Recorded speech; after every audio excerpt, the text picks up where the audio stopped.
Hey, it's Thursday, and I'm answering Vicky's questions in her video that she posted Tuesday. Number one, which book are you reading? Well, Cassie knows this about me already, but I like to read about 5 billion books at once. I also like to exaggerate. Books I am currently reading include Emma by Jane Austen, because we have a Jane Austen club at our school right now, and my friend is sort of the president of it. So I'm gonna lead the Emma discussion group, because there's two discussion groups, one for Emma and one for another Jane Austen novel. So yeah. Oh, it's a great novel, and it's also a great movie with Gwyneth Paltrow in it. So if you haven't read it or seen it, you should do both. I'm also reading Invisible Man by Ralph Ellison. This is something we have to read for school, but I also think it's a really great book on itself, on its own, by itself. And it's about this guy who, he has a name, but we never find it out in the book. And he's on this quest for self-identity and just trying to figure out who he is, and it's very interesting, very interesting.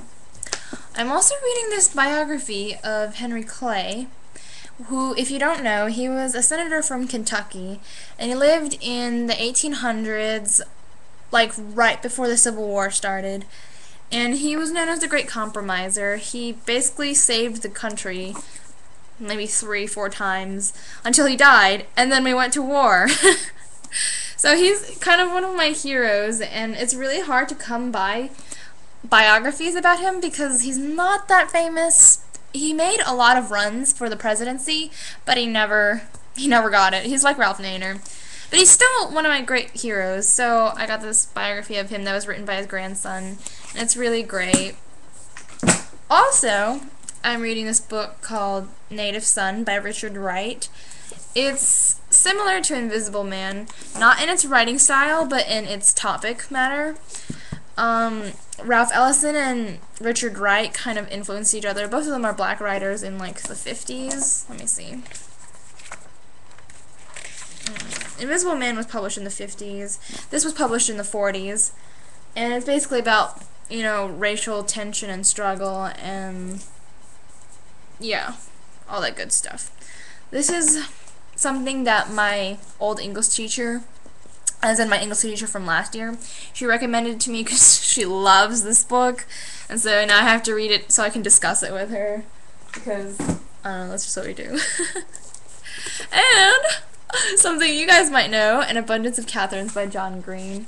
I'm loving this book so far. This is my pleasure reading book, like, when I need some time to release stress, I read this book. And it's so funny. It's so funny in the way it's so dorky and nerdy. And I can understand how a lot of people like looking for Alaska a lot better, because there is like intensive nerd references in this book that some people might find really boring, but I find incredibly hilarious. And last but not least, The Lovely Bones by Alice Sebold. This is actually a decent book, and the writing style is very nice, but it's kind of getting draggy because it's just like she keeps like flipping back and forth between flashbacks, and I'm not really getting the plot progression. So I'm probably going to quit reading this book because it's a library book and I'm going to have to return it pretty soon. And I'm reading a ton of books anyway, so I really can't set time aside for this one. So I'm probably not going to finish this book. I also have this habit of reading, like, starting books and then never finishing them, usually because I get distracted by another shiny, pretty book, and then the other one just goes unread, and it's very sad, but that is what happens. And where would I go for a date? That depends. Like, I normally don't like to go to movies for dates because you really can't talk to them. Unless you don't really like to talk to them. In which movies are perfect for dates, because then you just, you know, sit there and make out. Which has its advantages also. Yeah. And if it's a really good movie, I'd go. But that's not my top choice for a date. I'm not sure. I guess just like to a park where you can just go walking. The beach would be a nice place for a date, but I live in Tennessee, so I don't get a lot of chances for the beach. Like, for me, the perfect date would just be like, you know, some private time in a nice, peaceful setting. Maybe food, but I'm kind of a pig when it comes to food, so I might not feel comfortable eating in front of the guy, depending on who it is. So I haven't really thought of my ideal date place, really. Not an amusement park, because I don't like to walk around to the rides and everything. Maybe just a normal public park where there's just swings and we could just swing, or go under the gazebo, or just walk around. That's not too bad. I don't know. I really haven't been on like an extraordinarily perfect date, so I can't tell you. And the other question is, what's your favorite band? I have a lot of favorite bands, but I guess I'll tell you like the top five. Top five. Say Anything, a band from LA. They're amazing. The lead singer's name is Max Bemis, and they're just absolutely incredible. They have great music styles. It's very original sounding. It's rock, but it's kind of intellectual also if you listen to the lyrics. And it's very, very funny. His voice isn't like some squeaky emo boy's voice. It's very developed, and he's a great singer anyway. So I just love them all around. Like, every aspect of their music is great. It's not just like the beat is good or the lyrics is good. It's all good. That's why I love them. Number 2 would be Hellogoodbye, because the lead singer, I think his name is Forrest. Yeah, it's Forrest. The lead singer has such a good voice. Even when he sings live, it's good, and even when he sings live and messes up, it's good. So I just find that incredible. If you can be a good singer live, and if you can be a good singer while not knowing what you're singing, that's incredible.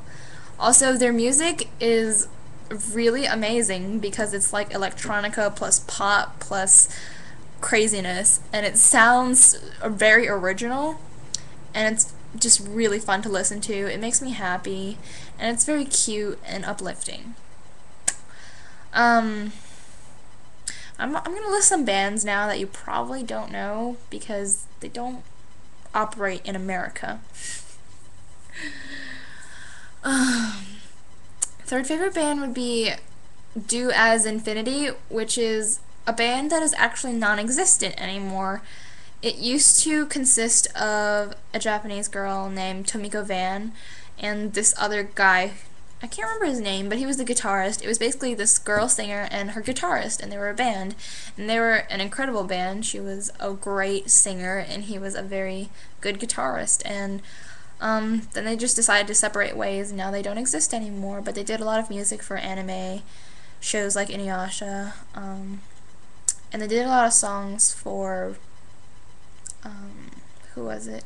They arranged a lot of songs for Ayumi Hamasaki, and they were just very, very good together. I don't think they're as good solo, but that's not my decision to make. Band number 4 is this boy band, this Taiwanese boy band called F4, and it consists of these 4 guys who are incredibly attractive looking, and I will post a link in the sidebar to a music video of them. They're very attractive. When they first started, they were not very good singers, but they had so much personality together that really didn't matter. Each of them are very individual. Each band member is very individual. By the way, they're not a real band, they're a boy band. So, yeah, they dance, sing, all that good stuff. They don't play instruments. But yeah, each member is very original in their personality, and they don't look the same. They're not like, you know, the Beatles. They're not like the Beatles where you can't tell the difference between them. They're just, don't even get me started on them. They're so awesome. Link in the sidebar. That sidebar. I love them to death. I will always love them to death. And I said I was going to do 5 bands, but I can't think of a 5th one right now, and my time is about to run out, so that's the end.